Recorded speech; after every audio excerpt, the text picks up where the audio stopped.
Good evening, guys. Good Oh, good evening and evening. good morning. Morning. Good morning to you too. How are It you doing? probably always looks like here, like it's like nighttime, but I have these blackout curtains, so Yeah, I like live in the darkness. But it's very early in the morning. So, how that's are so, you both doing? How are you feeling? I'm doing great. I've had like this I'm ready to be out of this like eclipse, full moon energy, and today actually was one of the first days. We're actually recording this on the 28th, but today's one of the first days that I really sort of feel like let's do it, like motivated. I felt so just drained, exhausted, and just very demotivated the last month. So kind of letting that happen, and but I'm really ready to get my mojo back. So I'm happy that that feels like that's coming back. What about you guys? Yeah, same. It's such an activating month, April, between the eclipse and the Jupiter-Uranus conjunction and the full moon in Scorpio. There's just been a lot of activity. So I feel like we're winding down from all that as we look towards May. And it's just been landing in my body from all that, all the changes. Love it. Love it. Yeah, Amazing. it was definitely a lot. I have to say from the last episode that we recorded where I was like full exhaustion, I feel Mm. like I've had this like massive just now, like I love the word that you just used, like this landing. Like it feels like I've just like Mm. landed from this whirlwind ride of tiredness. And also like I'm actually coming out of my personal like Saturn return. So that probably gives away my Mm. age, people. But I'm coming out of my Saturn return. So I feel like I'm coming out of these like 2 years of exhaustion and like transformation. And I feel a massive energy shift. So I'm I'm looking forward to taking off again. Yeah, Yeah, that's kind of how I feel. Hmm. but it's been a pleasure to witness the transformation and to be Yeah, with we have it you all through that. recorded, don't we? Yeah, we do. We do. Go back to past episodes. You can track through Korean Saturn return. Yes, use it to prepare for our next ones. Absolutely. And even in the banking sector, I sort of spoke last episode, maybe the episode before, but we have had another bank close in America, another regional bank, this time called Republic First. Last year, there was one which was called First Republic. They're not the same. So yeah, continued consolidation of the US regional banking sector. Um, I watched a guy break this down on YouTube. His name is George Gannon, so I'm not going to pretend that these are like my thoughts, but it was really interesting to sort of hear him talk about it because it was the exact sort of same things that have happened. You know, they're overexposed US treasuries, were really hurt by interest rates, and yeah, and so he really raised a couple of really good questions because we already had this a year ago. So how come they didn't do anything about it in this last year? Like, if they knew that they were exposed in a similar way, number one, why didn't they hedge? Number two, why didn't they take advantage of the discount window? And number three, why didn't they take advantage of the BTFP? Because that only closed on March 11th. And like he said in his video, they could have, applied for that on March 10th, and they would have had this year-long window um, to pay that money back. So it does raise a few questions about what is going on. Like it definitely is um, how do I say this without sounding like I should be wearing a tinfoil hat? But there's a definite purposeful consolidation of the banking sector. Let's just put it that way. So that was Yeah. kind of interesting to see. I kind of felt that that was coming. But anything you guys like noticed in particular since the full moon? Since the full moon, I've definitely been in my bubble. Yeah. Not gonna lie. Yeah. I mean, it has been that time of integration, I think. Yeah, We've yeah. been through a really like powerful astrological time. And I mean, I'm loving the Taurus vibes. I love, love, love Aries. But like this last Aries season was intense, you know? And so Mm. now we're coming into this new moon in Taurus in Bitcoin's 10th house, which is, of course, all about government, politics, senior management. And we're kind of like transitioning from this like dynamic energy of Aries. And so then like Taurus season just offers us this little like soothing and calm, like acting as like this grounding energy after this period of like chaos and adventure. And so really under the influence of Venus and like being an earth element as well, you know, Taurus really encourages us to slow down, embrace the simplicity, and focus on what's really important to us. And also relying on our own inner compass. And I feel like Taurus energy is really about experiencing the present moment fully and embracing like more stillness. And that just allows us to process these past experiences that we've just been through and really integrate. I think Andrew used the word integrate as well, the wisdom, you know, that life is just always presenting us with.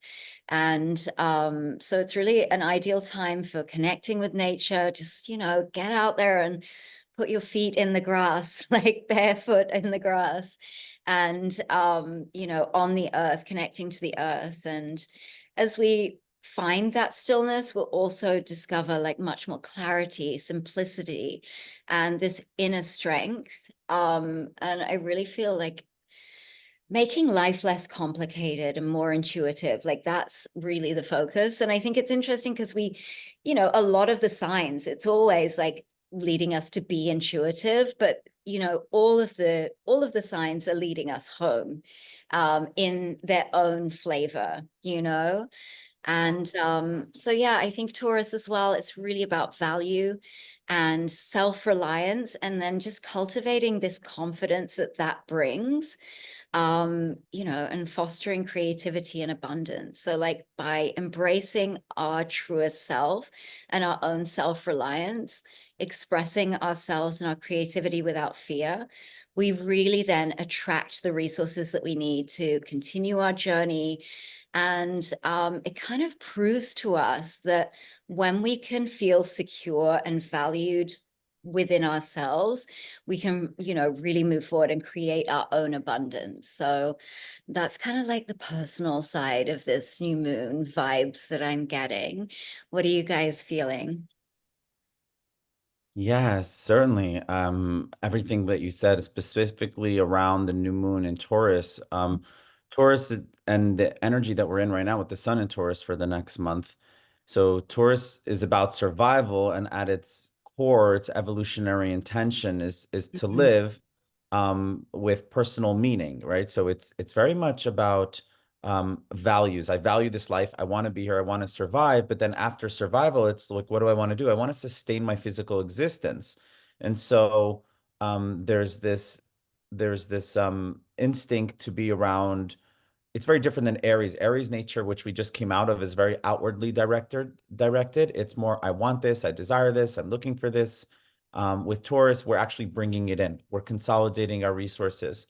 We're establishing a sense of continuity and security in a way that is relevant to our basic needs for survival. So the question within Taurus is always, what do I need in order to be most comfortable? Mm. And the idea around comfort is relevant because the survival mechanism means we're able to know what does pain feel like and what does pleasure feel like. So there's this gravitation towards what's pleasurable. Um, and we so it's a very tactile, very sensory experience. What do I value? What makes my life personally meaningful? And the consciousness of Taurus is always about going within. It's withdrawn inside of itself in order for the soul to know like what it needs. And from a Taurus point of view, home is Taurus. It's Mm. the place where you're protected from the elements, which is why, from a Taurian perspective, um, all homes are, in a sense, are a way of protecting the body from threat. And as you go deeper into that, there's a unique way in which the home is put together. So there's this feeling of like space and breadth and spaciousness. Um, and then it's a very sensual experience. So the consolidation of the resources and values, and it always rules money. there's like this teaching within Taurus of less is more, and doing more with less, you know. There's this subtler understanding that there's around our own values. So it's an exciting time because there's this time to like get in touch with what do we value, why are we doing what we're doing, how does that serve us, especially as we come out of this busy Aries season. Yeah. Yeah. I can say I've felt that a lot even in like my personal life. Like a lot of conversations, even just talking with people, have been a lot around money. I think that during Aries season maybe was a period of time that people splurged a little bit. It felt very like, oh, let me spend. And now it's very much like you said, okay, now let's consolidate resources. Yeah, Claire was like, spending all the profits that we took. But now it's like, hold up, like reconsolidate your resources. And I'm kind of seeing that already in some of the price action that we're seeing with Bitcoin too. So that's very cool to see. But yeah, a lot of conversations around money, I think, which also were brought up with that full moon in Scorpio. Seeing as Taurus and Scorpio are that money axes. I mean, a lot of my life is talking about money, but it just was very heightened when people had a lot of reflections on their spending and savings and things. So yeah, I also see similar price action. Like I kind of see the beginning of this month as being like a time of consolidation, or even maybe a little bit of retracement. Maybe even a big retracement. I don't know. I'm not really seeing like any like super volatile moves. I think it's very like slow and steady. And then we kind of come into this more expansive energy, which we're going to talk about towards the end of the month.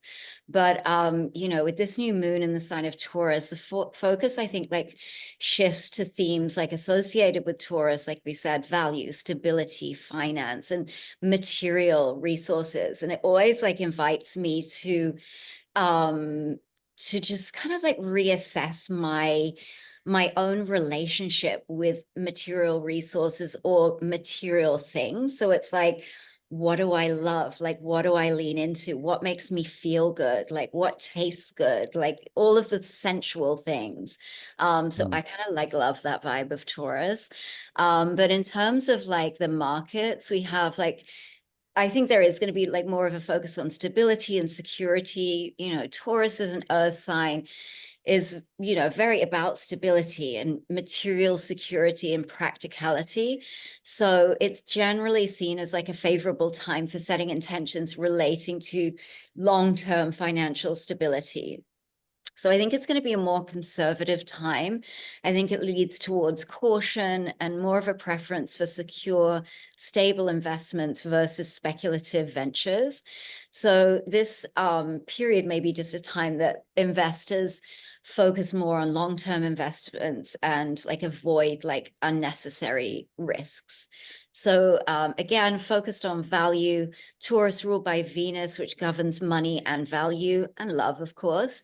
But in terms of financial astrology, it's more money value rather than like love of money, which some people interpret it that way. But this new moon might really bring a renewed focus on what truly holds value and the best way to increase or preserve value and wealth. So yeah, again, I think we've spoken about this before when we've spoken about Taurus, but it's like, yeah, like what do I value and where am I choosing to store it? So I think that that's kind of interesting. So I think, yeah, the markets are going to seek stability. There'll probably be a bit of less volatility around the beginning of this month, but also like a resistance. There's a bit of a resistance to rapid change with Taurus as well. So I think we could see some steadier markets and maybe like growth at slower rates. And also like a focus again on commodities and real assets, like things of the earth. So real estate, you know, property, commodities, keep an eye on gold and silver. And you know, these might become more attractive and more in the spotlight during this time. And also even Bitcoin while it is digital, it's really viewed as a store of value and, you know, viewed as digital gold. So that also kind of aligns with the Taurus values. So I'd say that at the beginning of this month, we have more of a focus on Bitcoin and less of a focus on the alts. And, you know, as we move through this month, then that kind of shifts a little bit. So I think it's super interesting. Yeah. Yeah. One last point on that is that on the May 8th new moon, there's Mm. going to be about 5 planets in Taurus: the Right. Venus, the moon, the sun, Uranus, Jupiter, all in the 10th house of Bitcoin, all Mm. within Bitcoin's public image of security. And so there might be like a rattling up in the news about what is secure, what is security. There might be some news of maybe, you know, whether it's ETF or whether it's sovereign countries or something is going to bring attention to Bitcoin as a store of value or as a sense of security. Yeah. Between May 8th is just the new moon. It doesn't mean that it will happen on May 8th, but Yeah. usually the new moon cycle lasts at least 2 weeks. So throughout May, we're going to continue to see a narrative of Bitcoin taking on some sort of mantle of security through that lens for the people. Yeah. Yeah, I see a lot of that. When I actually went through and looked at specifically the transits for Bitcoin on this new moon, of course, we have it happening in the 10th house. And like you mentioned, Claire, it does then really have these themes of government, politics, leadership, and public reputation. And I also had, like, you know, with Taurus creating this extra layer of stability, material concerns, and values to these themes.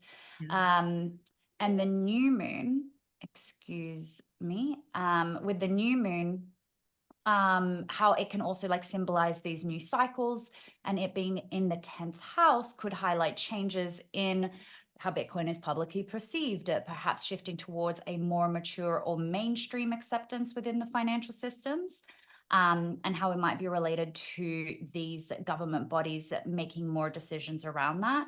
To go a little bit deeper, then I saw that the new moon is sextile the natal Uranus of Bitcoin during this time. And of course, we know that this is a harmonious aspect, but Uranus likes to bring in not just unexpected developments, but we could also see it as a bit more of like an innovation to these you know, whether they want to bring it into these conventional systems to what it is that we're already using, and whether they want to adopt that, or a lot of question marks and decision making around that. Obviously, I think here it could be, no matter where in the world, maybe surprising regulatory changes that, hopefully, seeing as this is a positive aspect, it could favor crypto or it could favor Bitcoin. So that's to see. And then the other positive or more favorable aspects that I'm seeing specifically on this new moon are the Venus trine the natal sun and Mercury trine the natal Neptune. So these could be favorable influences for Bitcoin in general, but more specifically, the Venus trining natal sun could increase Bitcoin's appeal or desire, that people want to see more of it,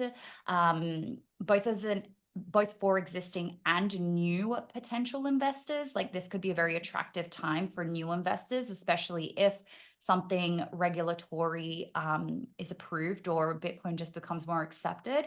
And then with Mercury trining that natal Neptune, that could help Bitcoin's messaging resonate more deeply with public and investors. You know, there might be more communications or announcements that could tap into that more, I always say, like the 5D side of Neptune, the more imaginative or the more inspirational qualities of Neptune. So that might be overall just attracting new people to it. And the more challenging ones is where I do see maybe, or this represents a bit more potential volatility, because Mars is square the natal Mars of Bitcoin during this time as well. So that can bring maybe tension, conflicts, and so less favorable influences. But more so, I just feel like a lot of volatility, or this is a really great thing, I think, also for us as investors to be careful of,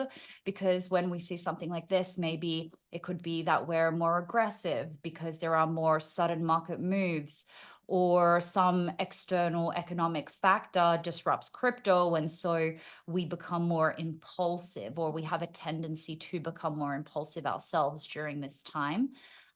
So I think that's where we can definitely tap into that Taurus energy of just staying grounded and as stable as possible.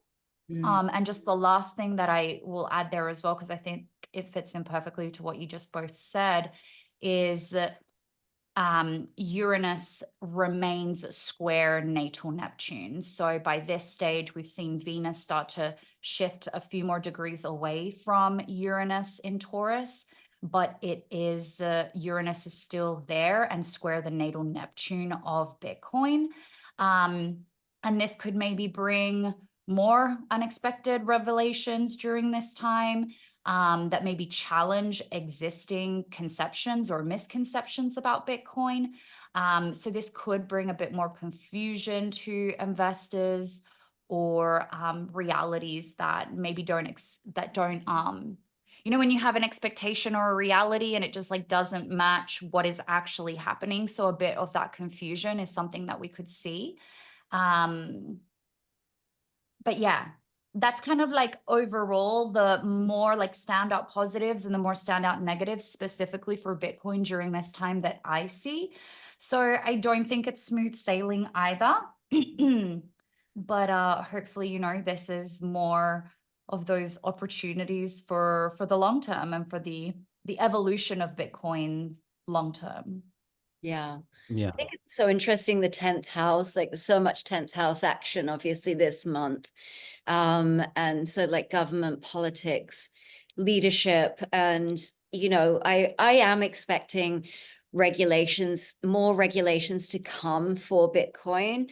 I think when it was sort of, it's being dealt with as a commodity now. I think it's under the, I don't know the acronym, but the governing body that's the it's the SEC's counterpart, but for commodities rather than securities. I think a lot of people are like, oh, it's CFTC or something like that.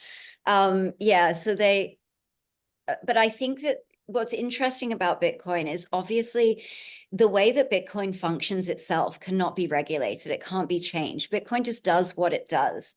But the way that citizens interact with Bitcoin, those sorts of things can be regulated. And I think we are going to start to see some of that.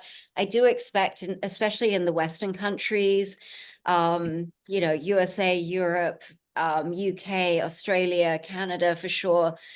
You know, I think we are going to see a lot of these sort of regulations in the same way that we see with gold, like limitations on personal holdings of Bitcoin. So it'll be interesting to see how that's policed, and, you know, it's going to take a while to filter those things through. And I sort of felt that those kind of regulations may not come in until we have really shifted over to more of a digital system. Like we still have a lot of cash in the system. But even here in Asia, there's a very concerted push for everything to be digital. Scan a QR code, pay for everything. It's very much like that. So I don't know if that feels that way in America, but, you know, I really felt like we would start to see those kind of regulations come when that was more of the focus or the way that we do things, because then obviously it's very easy to track. You're buying from a bank account, you know, taking money from a bank account where you're KYC'd, transferring to an exchange where you're KYC'd, and then transferring your self-custodied Bitcoin that you've just bought to a wallet, you know? So that's very easy, you know, to be monitored, let's say. So I do think those kind of regulations will come in. Whether they will be enforced like this soon, I don't think so, but I think there will be some stirring around that kind of thing. Yeah. I think we still got a while before. And I love that you touched on Asia, because I have been speaking to some friends that live in India, and they're like, they've been trying to push like electronic payments here for the longest time, but let's be real, we all use cash. Like majority of the things that people use there is cash, and they're like, we're not budging. Yeah, I mean, India has a huge cash economy, but I mean, even when I lived there was, you know, I lived through demonetization, where they basically said in 3 days' time, or from now, really, like 1,000 rupee notes are no longer, legal tender, no longer valid currency. So that was a really interesting time. But there was definitely the push to be going digital and moving in that direction. And, here in Thailand as well, it's everything you can pay for with your QR code straight from your bank into that payment system. So definitely a push for that. There's some places that only accept digital, and that was since COVID, and it was sort of pushed through in that time period that it was like, we don't want to be handling cash, and they never went back to taking cash. But again, here, massive cash economy all throughout economies throughout Asia. So be interesting to see how successful that is, we shall see, I think. But I do feel that energy of governments sort of, we've moved into the ETFs, we've been accepted by Wall Street are in. But now I think even within the Bitcoin community, there's a lot of conversations, a little bit of a back and forth. Interestingly enough, it's, 10th house is also leadership, and a lot of sort of prominent people in the Bitcoin communities. There's sort of one camp that really is very happy for Bitcoin to remain just as a store of value. And then another camp that's like, no, it needs to become currency and continue forward on that path. So I think that's also part of that energy too. So quite interesting. Yeah. There's still a lot of question marks, still a lot of people trying to understand which direction we're going to take this. How is this going to play out? And I think it's funny because Bitcoin, like, it's always such a mind sort of confusion, or like to me, that because it's so backwards, like, really, because we're so used to our world. Everything is marketed to us. Everything is like spin, and do you know what I'm saying? And it's so funny because Bitcoin has no centralized marketing department. Bitcoin doesn't have anyone making decisions like, we're going to go in this direction, or we need political backing from this direction, or these kind of things. Bitcoin just does what it does. And just by existing, it's this disruptive energy because it's giving an alternate option. And so it just, another block in 10 minutes time, another block in 10 minutes time. And it hasn't stopped doing that since 2009. So it's us that shifts, and it's us that changes. And I've always felt that mass adoption for Bitcoin comes through that way, like the changes in our current system, the changes in politics, the changes in world powers. Those shifts and changes like lead people to think differently about Bitcoin as an option. And that's sort of what drives it forward. So yeah, I think we live in really fascinating times, and it's so fun to be a part of, I think. Exactly. Fun is a great word. Yeah, like a roller coaster fun. Like sometimes it's like white knuckling, and other times it's like, woo. It is. It's all the adrenaline, dopamine just hits. Yeah, it's that kind of fun. Should we speak of the dampener of fun? Should we chat about Saturn? Oh. Daddy's in the house. Daddy Saturn's in the house, laying down some rules. I'm so sick of Saturn. Remember, Saturn return. I'm done. I'm done. You've been really playing with Saturn the last few years. But Andrew, you had some stuff to talk about with Saturn, I think. With Saturn, no, but with other planets, yes. Oh, with other planets. Okay, good. Let's just skip on over Saturn. Please show something else. I have one for Saturn. So we have a Saturn quincunx, which is also an inconjunct. So I'm not sure if I've spoken about this kind of aspect on the podcast before. But we have a Saturn quincunx with Bitcoin's natal Jupiter, and in the 8th house of waste, death, rebirth, and resources. So in financial astrology, this aspect, also known as an inconjunct, occurs when two planets are about 150 degrees apart. So this aspect is generally indicates like some tension and misalignment and required adjustments between the energies of the planets that are involved.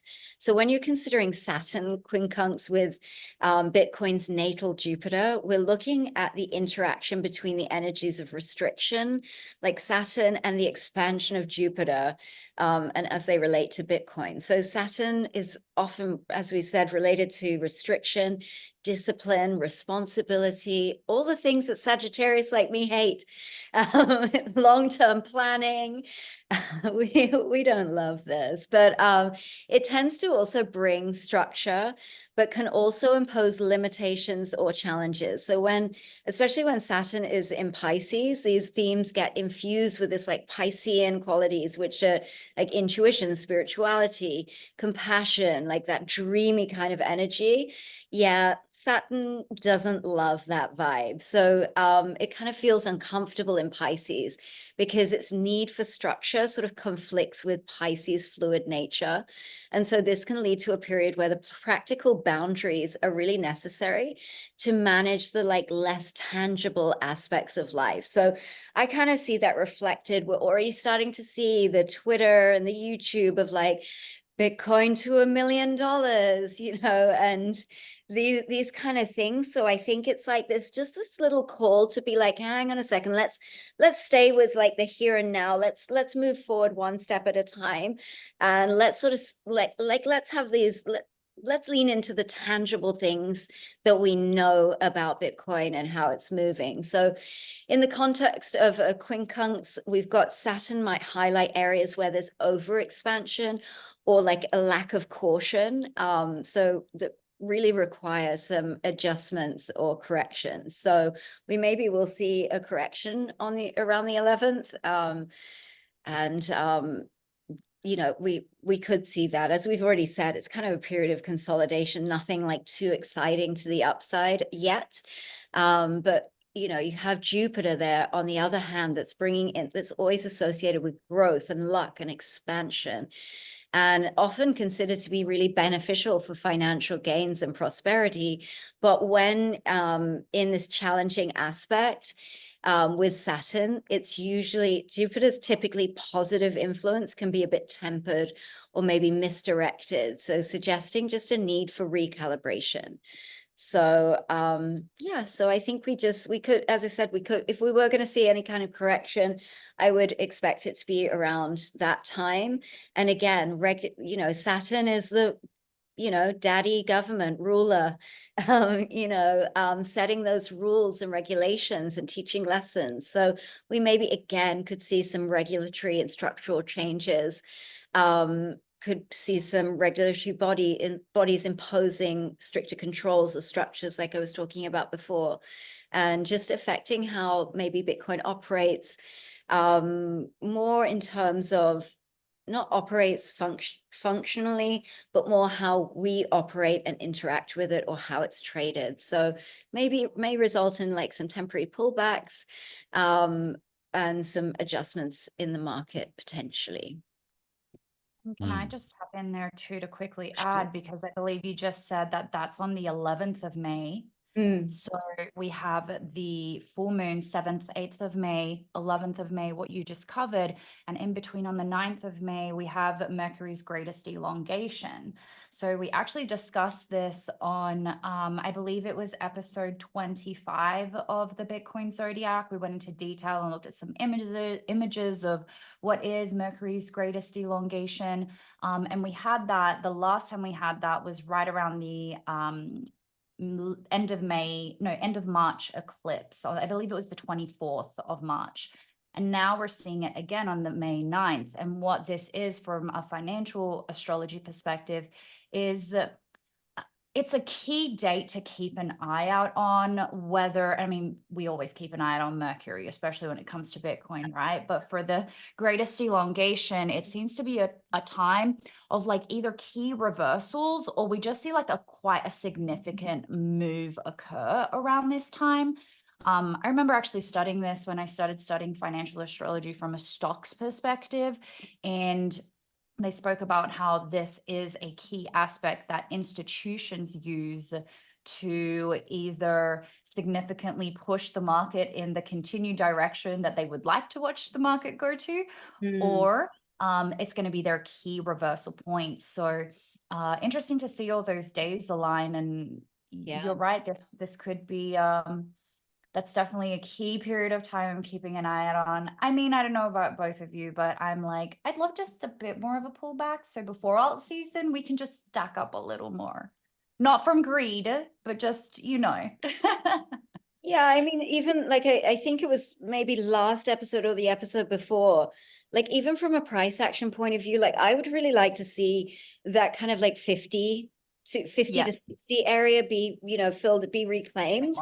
It just creates a little bit more stability in the market. So, you know, maybe we'll see that. I'm not sure if we'll get down there, because every time like it just keeps getting bought back up. It like comes down to 60, bought back up, comes down to 60, bought back up. So we shall see. But if it was going to happen from a price action perspective, I'd love to see that.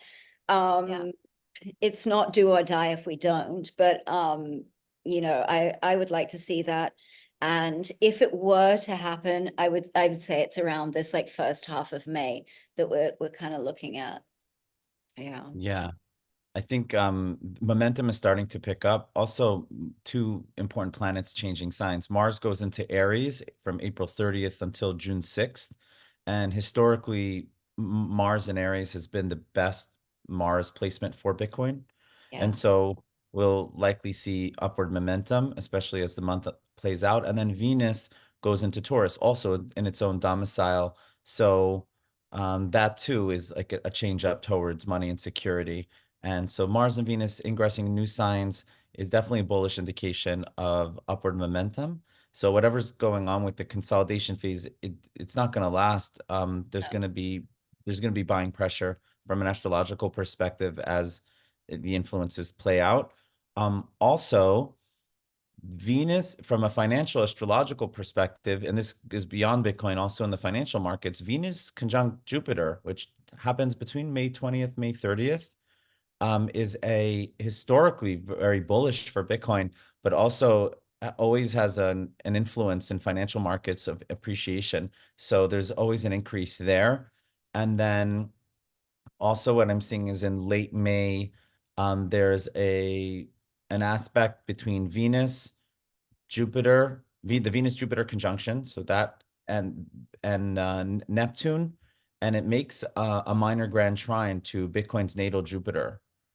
And so that too is an indication of expansion and increase of value, of perceived value of what Bitcoin is worth. So all these different confluences and indications are pointing upwards.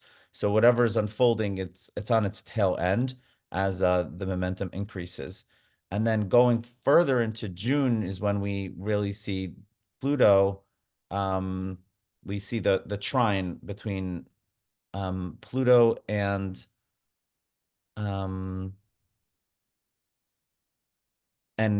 Uranus and Gemini, which is very much related to technology, crypto, AI, and entering the collective with far more intensity and far more interest. So there's this continuously like layered up happening as we go from May into June. So excited to see where it all plays out. Yeah, it feels like this beginning of May is like just like sorting out these last little lessons, or you know, those kind of things. It feels like a tying up of loose ends kind of thing. Like we even have Chiron square Bitcoin's natal Chiron in Aries on the 13th of May, again 10th house. So I feel like it's all to do with like government and regulations and, you know, those kind of things, like sorting those things out. So, you know, I love the energy. I won't say I love, that's probably the wrong thing to say, but I find the energy of Chiron really interesting, this wounded healer energy, because it's almost a space that's like our greatest challenges, our greatest difficulties, but it's also like our areas of greatest growth and like forward movement, I think, and healing. So yeah, it represents our deepest wounds, where we can heal them, key areas of vulnerability, learning, and eventual wisdom. So how we might help others with similar issues. So it significantly influences like personal growth, healing, and overcoming vulnerabilities. And in the context of financial astrology, particularly through, its interaction with Bitcoin's natal Chiron, it's like we need to consider how these themes of healing and vulnerability play out in economic terms. So I think, like you were saying, Andrew, it feels like this first half of the month is really cleaning up these little wounds and these things that we need to sort of tidy up and heal and transcend before we can really move into this expansive phase. And so I think, as I said, Chiron, highlights these vulnerabilities, both in Bitcoin and also in economic structures or structures, it shows us the potential for healing and resolving these issues. So it's not like Chiron, wounded healer, you're always going to be wounded in this area. It's always going to be bad for you. I think previous, like old school astrology used to look at that as a negative part of your chart, but it's actually like, where the power comes from. It's like healing that is where the power comes from. And so this square aspect, is a challenging interaction between these 2 points on this chart, and indicating tension, conflict, or obstacles that need to be overcome. And it suggests that the energies of the planets involved are in conflict, but requiring action to resolve. So Chiron and Aries specifically also deals with the concept of self and ego. So it can bring up issues related to identity, leadership, as we just talked about, assertiveness, and the initiation of new ventures. So for Bitcoin, which has, this might reflect challenges related to its role as the pioneering cryptocurrency and the conflict it faces in establishing itself as a legitimate and lasting entity in the financial world. So as I'm even reading my own notes and saying that, it's bringing to mind that sort of conflict of like, how does Bitcoin now become currency? And obviously that faces new headwinds. Like the current financial system would really like to keep Bitcoin just as a store of value, and will do, anything to sort of to never become currency. And so I kind of see that playing out with this aspect as well. But let's get into the more positive, juicy end of this month. Oh, before we do, I think this is actually just one. I mean, no, it's still, I mean, I see this as positive. I just think that this really aligns with what we're talking about still, like really just talking about this 10th house and these themes, even before, like as we shift into a lot more positive future, which the, stars are aligning for us 100%. But I think this is the great time to just slide on in and talking on, leadership, governments within the crypto space. I think many of us, and I'm just going to share my screen. I just picked an article at random, but because I think like this is cool news for many people. And it's not even news. This is something that has been proposed. And whether this in particular is going to happen or not, I just think that this shows a really great way of where we're heading towards, and a lot of these 10th house themes that are a longer period of time for Bitcoin that I feel really represents than the rest of the cryptocurrency space. So and this is not by no means promoting any political party, because, we already have enough of that drama happening in the US right now. But so this is just general news.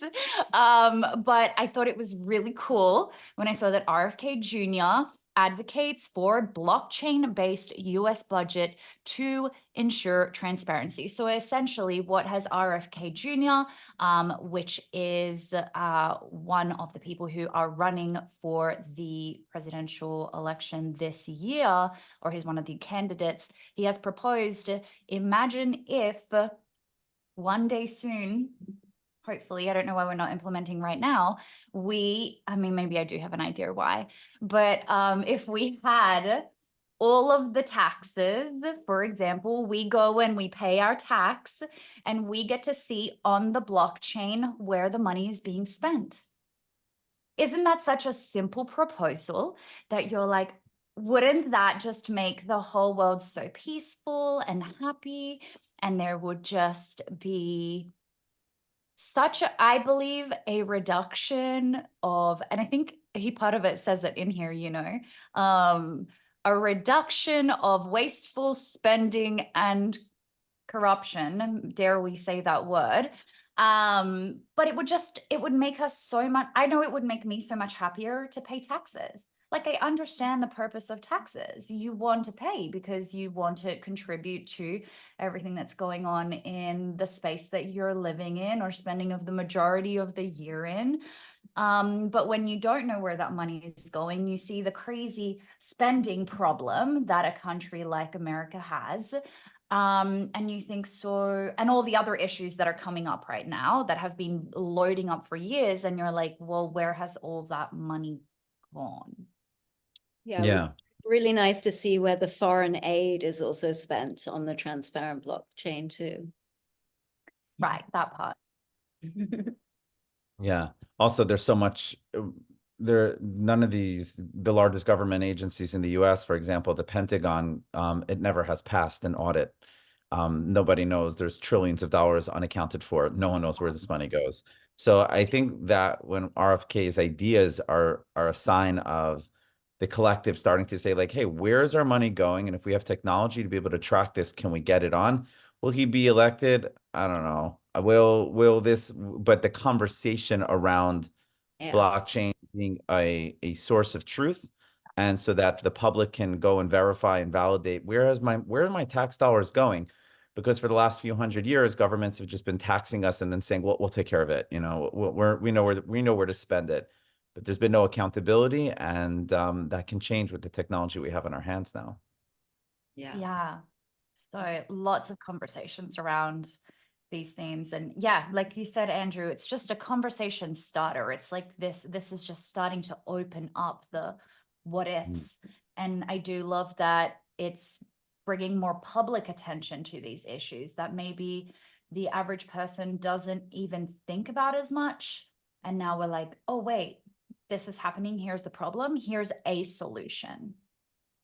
Yeah, it's interesting. How are you guys feeling about election season? I've kind of dialed out on purpose of the US news because it just kind of drives me crazy. I just look at House and Habit on Instagram. That's where I get my political discourse from. But how are you guys feeling about it? It doesn't feel, I mean, from an outsider, it doesn't feel as insane as I expected it to, but inside the country, does it feel as divided and as crazy as you thought it, would be? I mean, you're one blue state, one red state also, so it's an interesting perspective. Yeah. You go first, Andrew. How do you feel? I don't know. I don't really, I don't feel much different from that, but I also don't get involved in any conversations around politics or just stay away from that. So I'm not really sure if I'm the best person to ask about it.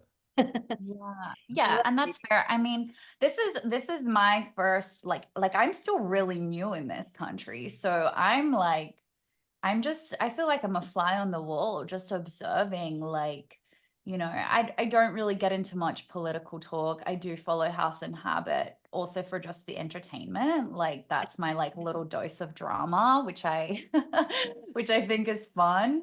But I don't see anything like extreme. There's obviously a lot of like controversial talks, and it's mainly on just social media. Even with this whole TikTok being banned, and there's a lot of question marks around the actual motives behind that. So I think we see and probably experience very similar to what the rest of the world does if they're following online.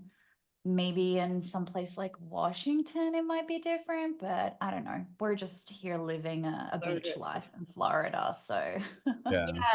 And I think a lot of people also you know, it's the politicians that want the division, right? They're the Yes. ones that profit from the division. They're the ones that benefit from the division. Whereas I think the average person is like, you know what, maybe let's just not have these conversations that divide us so much. And I think that that's kind of like a beautiful way to move forward, instead of people being so angry. Yeah, and you're right. They tend to take to social media to get angry, but you know, don't read the comment section. No, no. Too funny. All right. Well, I think now we can definitely talk a little bit more about the future and the positive aspects that are coming along. Let's get into the positive aspects. Yeah, like I mean, the first one for me is really 18th of May. We have this Jupiter Cazimi in Taurus, again, 10th house. And so this represents a unique and potentially powerful influence on the financial markets, including the price of Bitcoin. This event is really characterized by Jupiter being in conjunction with the sun, specifically when Jupiter is within 17 minutes or less of the sun's exact position. So this amplifies its energies in a positive and potent way. Woohoo, we love that. Let's go. Good vibes. When the planet is in Cazimi, when a planet is in Cazimi, it means that it is in the heart of the sun or a very close conjunction, which is considered a position of great strength. The planet's qualities are not only fortified, but also favorably highlighted by the sun. So for Jupiter, the planet of growth, expansion, fortune, and luck, this suggests an intense spotlight on matters of wealth, abundance, and prosperity. So Jupiter in Taurus is a sign that emphasizes stability, as we said, material values and practical pursuits. So it's associated with financial matters, assets, and possessions. And Jupiter's transit through Taurus generally indicates a time of potential growth in these areas, favoring long-term investments and substantial tangible returns. Also, the late degrees of any sign, so this one is 28 degrees, often suggests themes of culmination and the potential for critical decisions that result in significant changes or the reaping of what has been sown earlier in the cycle. So it's like this beginning of Taurus, all of this like lessons and, you know, restriction and accumulation phases, that's all been sown earlier in the cycle. And so it's time to reap that. So Yes. LFG Bitcoin, let's do it. LFG. Rocket Yeah. emoji. Rocket emoji, exactly. Which I don't think we're allowed to do anymore, by the way, because the SEC classes that as what is it? Like you're enticing people. So SEC joke if you're Hilarious. listening. No financial advice, people. I love that the SEC are even mentioning emojis. This is hilarious. I know, Right. but Mhm. Jupiter Sun conjunct yet? No. My bad. We've spoken about the Sun conjunct May 12th, May 13th, Oh, which is also, okay. I feel Yeah. like that one's going to be the turnaround. That's like already like Sun conjunct Uranus and Taurus. Mm, Whoa, like that's a spontaneous feeling of the shifting of tides of around Taurus matters, around money, around, and all this happening in Bitcoin's 10th house. So mid-month is when things start to like turn around with a stronger current, I think. yeah. Yeah. Yeah. Wow, there's Although so much astrology. Uranus, we never know what's going to happen, you know. There's always a spontaneousness to it. Like look at the Jupiter Uranus conjunction, and like that just happened on last week. There's always an element of like, huh? What? It's not, even when you see it coming, you don't really see it coming. So there's always a surprise factor. Yeah. Yeah. Yeah. So And, wow. and I think there are things also like within the macro sort of markets that are really interesting again, like in terms of the 10th house, like kind of Bitcoin's 10th house energy. And I think all of the things that happen in the macro markets, you know, almost push people into Bitcoin. And so that's sort of like how I view that when I see even, you know, Bitcoin's 10th house, it's like, okay, all these movements in government are like kind of pushing people even towards Bitcoin or these effects of Bitcoin. But we'll talk about that a little bit later because there is something quite interesting happening too. But yeah, so I'm loving the vibe of the Cazimi. I love a good Cazimi. Oh yeah. Yes. I love that energy. So uplifting. And what other astrology do we have that we may not have touched on yet? I kind of see some volatility maybe on the 19th, but I think it's also fairly positive. We've got Mars conjunct the North Node in Aries again. Like, so we already spoke a little bit, but that's in Bitcoin's 9th house of foreign affairs. And so I think there is this focus, like, you know, Mars again, as Andrew said, like representing this action, aggression, and drive. So it's really associated with how we assert ourselves, like how we take action, what drives this, and what drives our desires. So when it's in Aries, which Mars rules, as Andrew mentioned earlier, these qualities are just pronounced, emphasizing this bold, initiative, pioneering spirit. And so the North Node is you know, really represents our karmic direction and what we need to do to evolve. So it kind of points to these qualities that we should develop, challenges to embrace, the areas of life where growth's required. So this is all like very expansive, aggressive, go energy, you know? So the conjunction, I do see some increased risk-taking and initiative, like with that Mars energy. And so I think it's likely to infuse the markets with a surge of aggressive energy and boldness. So investors might be more willing to take risks. And I think, again, this is like more the feeling of like new people being interested in Bitcoin, taking that risk, starting to learn, starting to understand. So, but taking with that boldness that comes with just like, oh, wow, I just realized Bitcoin is more than number go up technology. There's more here. There's like that boldness and excitement and assertiveness that comes from taking that step into Bitcoin. So yeah, more willing to take risks, pursue new ventures, or jump into markets with less hesitation. So again, focus on innovation. So I think this will like highlight new technologies, pioneering strategies within the financial sector. So even the kind of like macro elements of that, it's like, it's almost highlighting the oldness and the need for the new, the need, like, let's step into something new. So I sort of feel that around that energy. But I think if there is any volatility, that this could be around that area as well. So I think that that's also pretty cool.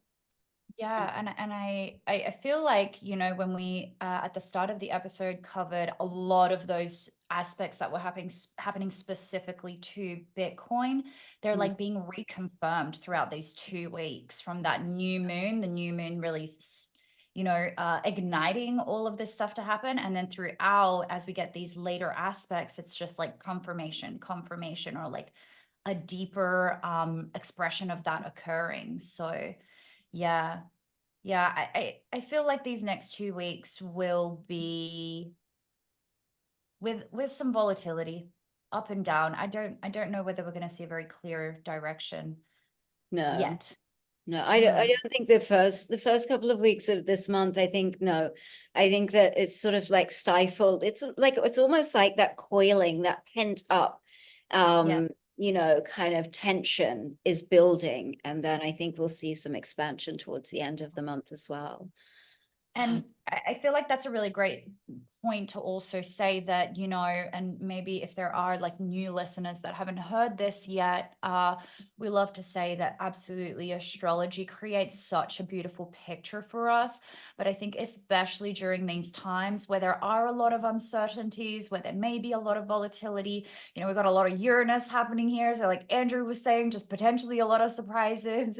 These are just a really great time to go back to your technicals and really be using your technical analysis during this time. That's how I feel I will be approaching this period of time, just really looking, and probably at smaller time frames, to just take it day by day and see what things are looking like.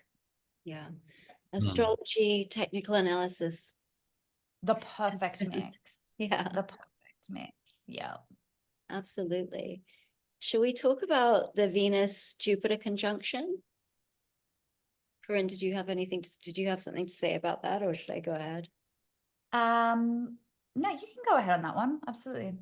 Cool, cool. So again, Taurus, 10th house. So I mean, I just love some Venus, because Venus really governs love and beauty and art and finances.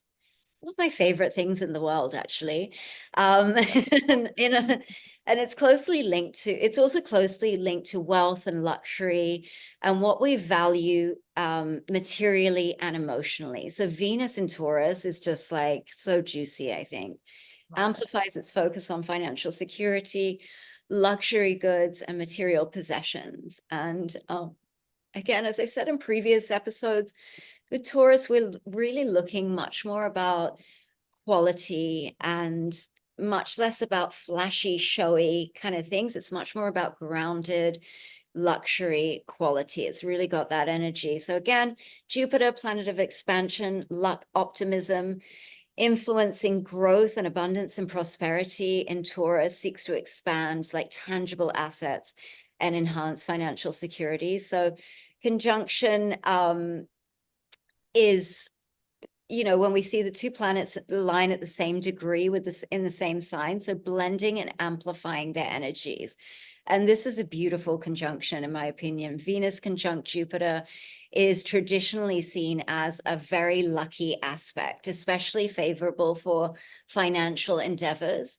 And again, it's at the 29th degree, so of Taurus.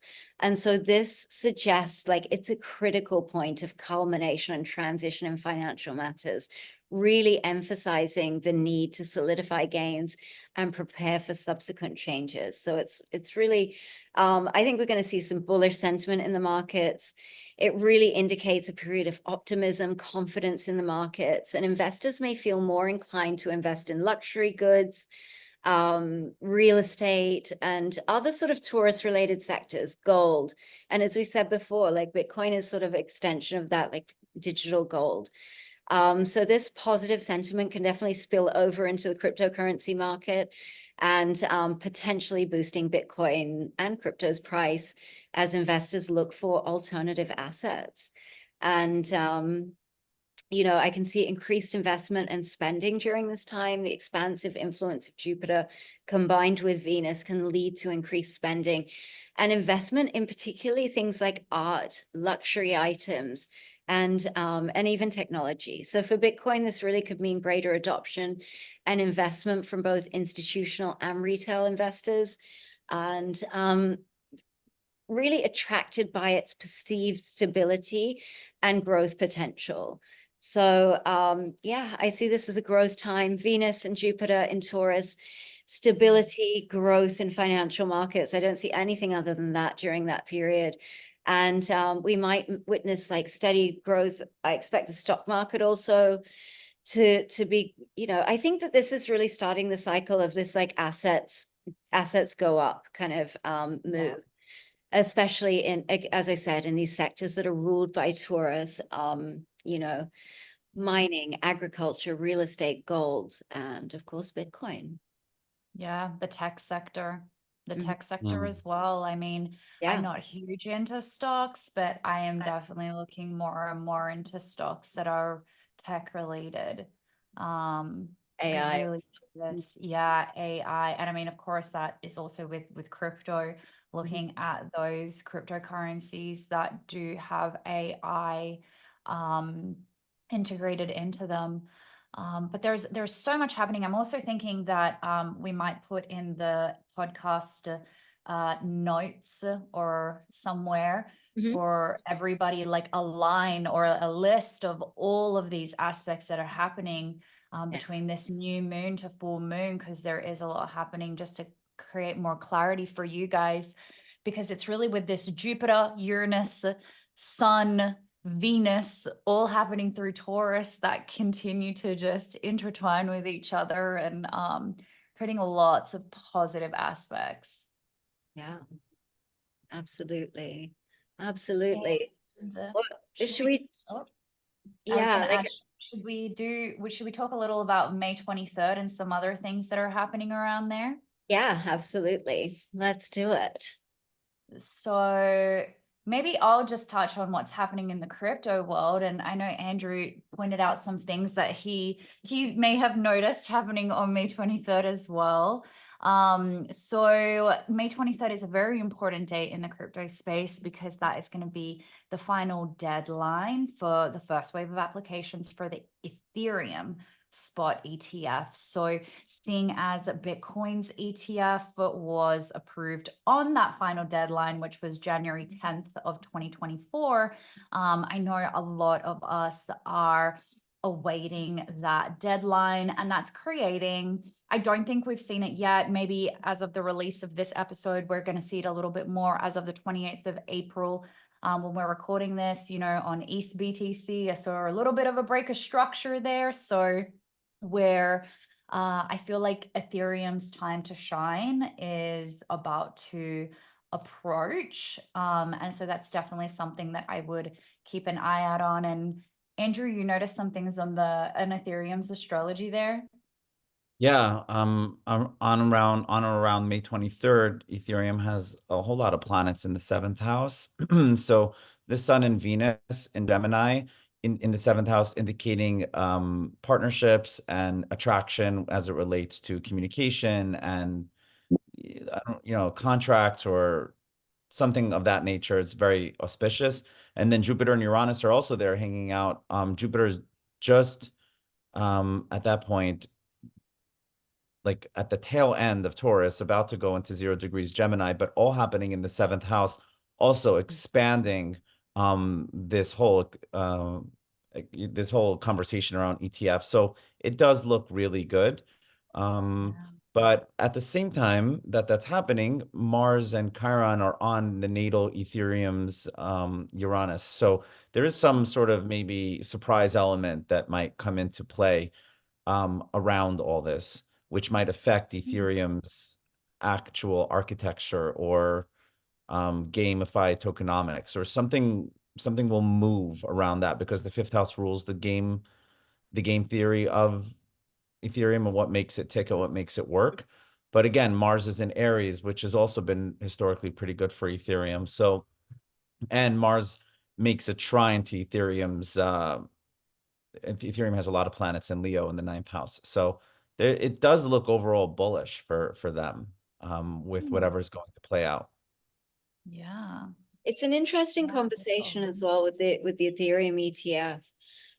Because, when we had the Bitcoin ETF, there were so many people that were like, oh, these, big investment firms are going to hold so much of the supply of Bitcoin and it's dangerous. It's not, it's not great. But the interesting thing is that we haven't really had those conversations when it comes to Ethereum, whereas actually Ethereum is proof of stake. And so if they're holding a large portion of the supply of Bitcoin doesn't necessarily like give you more say in the kind of like function of Bitcoin, but it does allow you a little control over price action, of course, but it not in the same way that when you're proof of stake, whoever those really big holders of Ethereum are, they actually do have more say in the way that Ethereum is run and in governance votes and things like that. So it will be sort of interesting to see how that shows up. And when you were saying that, Andrew, about like there could be something that changes the way that works, that was what immediately kind of came to mind, is that we're going to see with the launches of these ETFs, we're going to see people, like not people, but institutions hold a large chunk of that supply of Ethereum. Yeah. When it happens, because if with the Mars over the Uranus part of it, let's say they get denied for the ETF, then it might go back to like, well, what do we need to do to get into an ETF? They might need to make some sort of structural change with this fifth house action. So interesting. There's definitely some push and pull. And also all these planets happening in the seventh house, even though it's the house of partnership and the house of, getting together with others, it opposes the natal, the ascendant, which in Ethereum's case is Scorpio.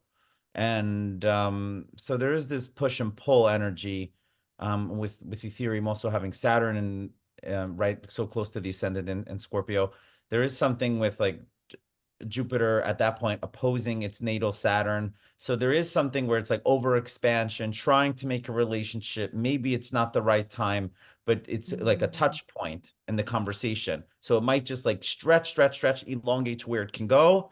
It might get denied. And then like the next turnaround, it might just like actually push through. So Yeah. there is something with like a deepening happening though at that time. Very interesting. Yeah, interested to see how that plays out. If I remember correctly, the seventh house was, and I mean, this is obviously a different scenario. I believe the eclipse that took FTX down occurred in the seventh house, and seventh house likes to bring up some scandals too. So that'll be fun to watch how that plays out. I can't see it playing out exactly the same as what happened with Bitcoin, like with the Bitcoin ETF. I feel like that would just be too, and we should also specify here, we're talking about the US here, because it's already been approved. The Ethereum spot ETF was approved in Hong Kong. I think they actually start trading officially as of the 30th of April. So in Hong Kong. So that'll be interesting to see also how that plays out. Very interesting. And, Yeah. you know, as Corinne was talking about last episode, you know, we generally see the flow of money come into Bitcoin and then flow into Ethereum and then flow into the rest of the alts. So it will be interesting to see if this is sort of that trigger point to get some more interest into the rest of crypto, which will be very interesting, because I sort of personally view Bitcoin is one thing, and the rest of Ethereum and the rest of crypto is something quite different, and two very different plays, in my opinion. And so it'll be interesting to have some more interest, at least, and some more visibility for that side of crypto as well. Yeah. Because if we do look at the macro cycles that we've had so far, we're still in phase one. Like Bitcoin has been the main phase, but then we had a small cycle within the cycle where we saw the flow into Ethereum, altcoins, the meme coins, and that's very much finishing off and going to come back into Bitcoin. But overall, I do agree, the bigger cycle that we're seeing, we're still in that Bitcoin phase. So it will be interesting to see, is this going to start the push of that? Because altcoins haven't done anything yet. Not like they usually do, Yeah, really. not Exactly. really anything yet. Yeah. And there's also been such a crazy wild pullback with altcoins. I do think though in June, with Jupiter, with Pluto trining the Uranus and going into Gemini, I think we're going to see a large focus coming back into crypto with altcoins, specifically around AI in the second half of this year. So things are just pulling back, consolidating. We're going to see a further push into decentralization conversations, as well as anything to do with AI. So it'll be interesting to see how that plays out. Yeah. Like anything can trigger it. Like OpenAI can come out with some other ChatGPT function or some other, you know, like anything can trigger and be a catalyst for it, and then be a conversation starter within the collective. And then so be curious to watch how that plays out. 100%.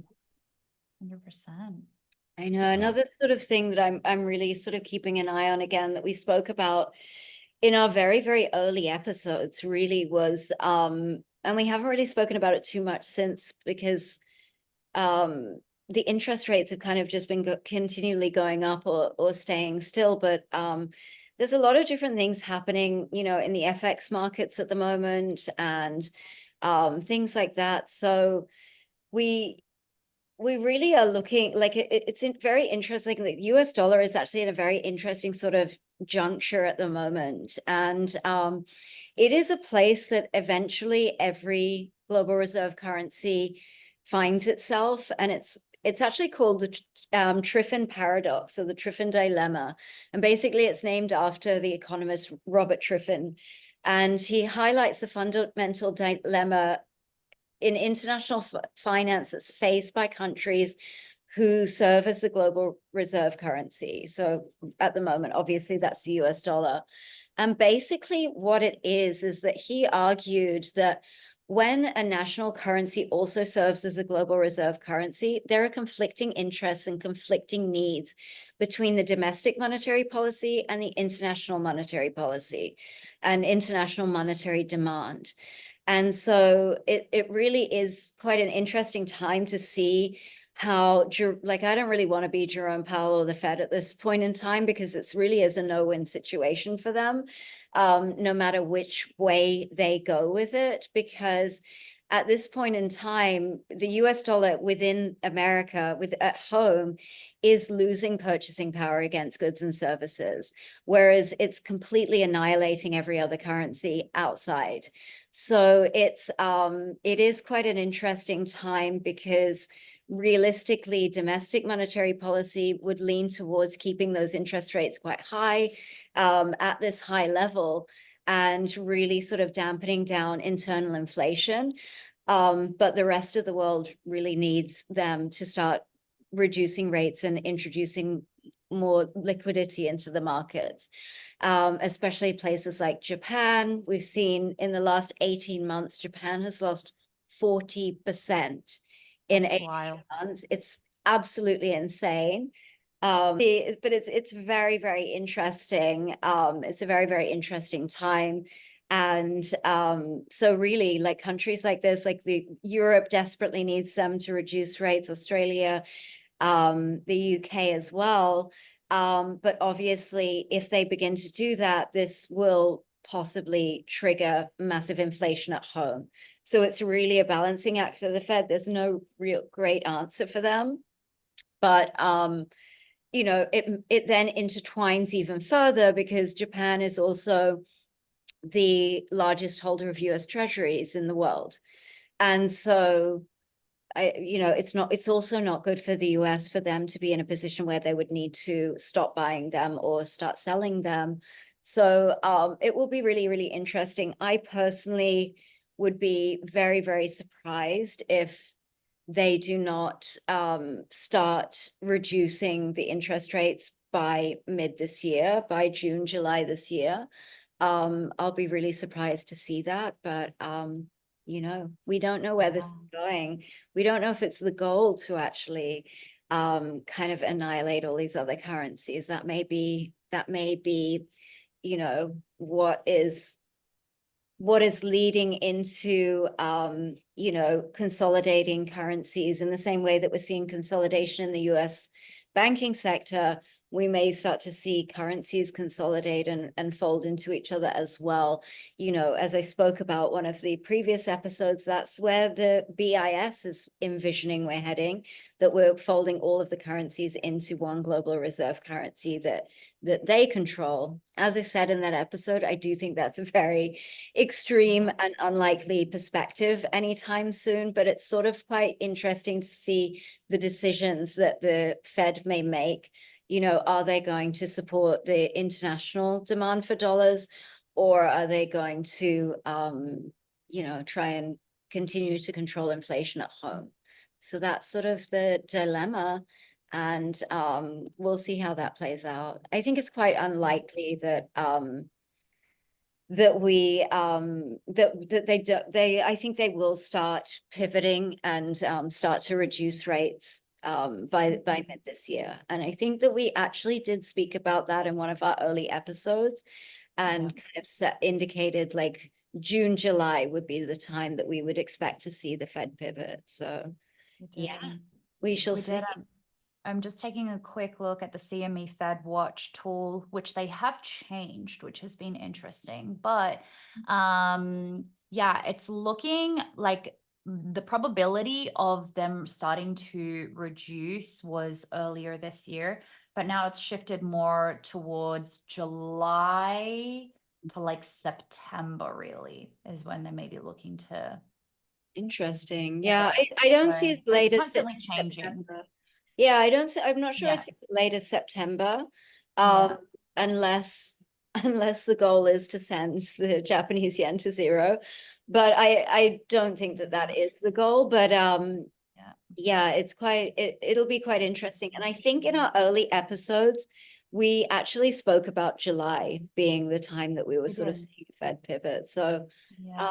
it's really fascinating to see that we're now in that time, and we're moving into that. And so we know what, we see 2024 as a time of expansion. Obviously, it's not, straight up and to the right, and that's it. There are periods of consolidation, there are pullbacks and everything like that. But overall, we see it as an expansive year. And we've said that since the beginning of this podcast, actually. And so I do see at some point the Fed pivoting, much more liquidity coming into the market, and assets in general, not just Bitcoin, not just crypto, but property, real estate, those sorts of, risk on, again, stock market, NASDAQ, risk on assets really going through the roof. But the thing with that is that then we have a problem with inflation within the US. And and then I feel that the mean reversion for those assets, probably looking around 2026, end of 2025, 2026, it is really going to be quite brutal. So just to kind of like give some perspective on where I think we're going with that. I don't feel like we're starting a new 10-year up only business cycle. I think that it will be quite tight, and it will be quite volatile to the upside, but I think it will be quite short-lived also. So just to keep that in mind. Agreed. Yeah, there's a lot to talk on here, even when we look at the astrology. I think definitely on a future episode, we'll need to talk a little bit about Neptune and where Neptune's headed and what that may mean for inflation starting from 2025. But yeah, thank you, astrology, for always giving us a clearer picture in advance. Yeah, giving us a heads up. And I think that that's what the most beautiful thing is about astrology. Like, I was having a conversation with someone this week, and they were like, but it's like but you can predict the future. And again, I was like, no, that's just not how I view astrology. Like, I really view astrology like it's just actually surrendering and acknowledging that there are powers greater than us. And I view it more in alignment, like the seasons. Like, I don't wear a bikini in the snow for a reason, because I surrender to that is greater than me, and I surrender to the season, and I don't try and fight against it and impose my will and my desires on it. And I think that that's a really beautiful way to view astrology as well. It's like, what season are we in? How can I align to that, rather than me just wanting to like do my own thing and have my own way and be just constantly battling those energies. So I think that that's the way I view astrology anyway. Yeah, same. Live within the cosmic weather. It's the best way of flowing with the current. Yeah. Yeah. Not against. Yep. Yeah. I think we said this last episode, or even the one prior to this, but surrender has been a reoccurring theme that continues to come up, especially this eclipse season. For life. For life. Yeah, just, when you just go with the flow, and I know that's such an overused term, but literally when you just go with the flow, you just surrender to it. Life becomes a lot more fun. Life gets a lot more bullish when you surrender. Yeah. Yeah. Yeah. Absolutely. All right. All right. Guys, thank you for a lovely episode. And we will catch you. Have a wonderful new moon, and set some beautiful intentions, and enjoy this season. Peace, love, and Bitcoin. Peace, love, Peace, love, and Bitcoin. Happy new moon. Happy new moon.